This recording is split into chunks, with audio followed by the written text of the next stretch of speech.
Bonjour les amis, Marc Mayou au micro en vous parlant depuis Dakar au Sénégal, une méditation aujourd'hui tirée d'un seul verset de l'Écriture sainte, à savoir Isaïe, le prophète Isaïe, chapitre 57, le premier verset.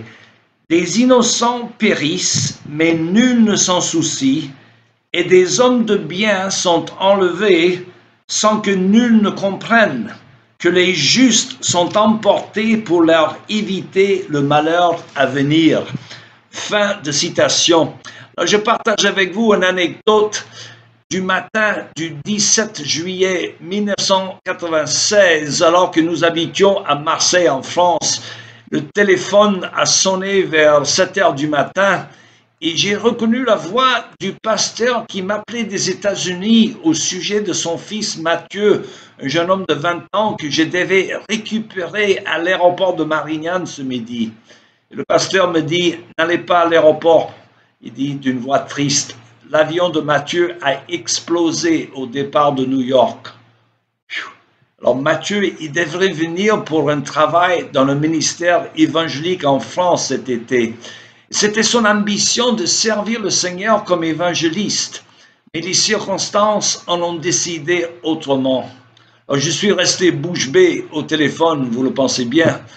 Que fallait-il dire à ce pasteur qui venait de perdre son fils unique, un jeune homme talentueux et dévoué à la cause de l'Évangile? Alors, toujours en état de choc, je me posais la question habituelle, pourquoi Seigneur, pourquoi? Alors, je me suis assis devant mon café matinal en ouvrant la Bible à l'endroit où je m'étais arrêté la veille. Et je suis tombé justement sur ce passage d'Isaïe 57 que nous venons de lire.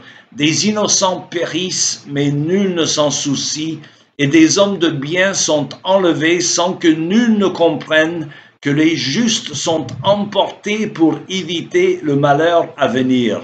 Fin de citation. Alors, c'était comme si Dieu me disait, voilà ta réponse.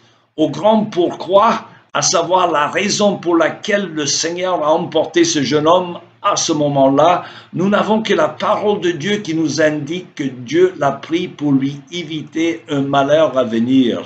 Et en fait, le Seigneur connaît l'avenir, il connaît le futur. Il a sans doute vu quelque chose dans l'avenir de ce jeune homme qui risquait de compromettre sa relation avec lui. Et alors, dans ce cas-là, il valait mieux l'emporter au ciel maintenant plutôt que compromettre son salut éternel. Alors, Matthieu était donc transporté directement dans la présence de son Sauveur.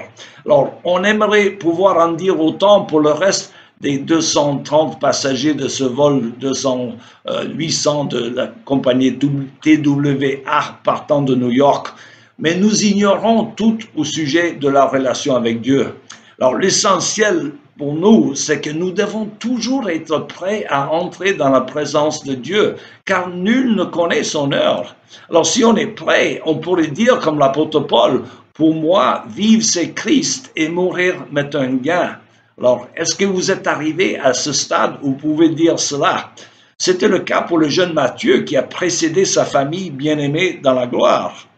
Alors, comme Dieu est souverain et qui fait concourir toutes choses au bien pour ceux qui l'aiment et qui sont appelés selon son dessein, nous pouvons avoir l'assurance que le jeune Matthieu est entré dans la présence de Dieu, quoique plus tôt que prévu selon le cours normal de la vie.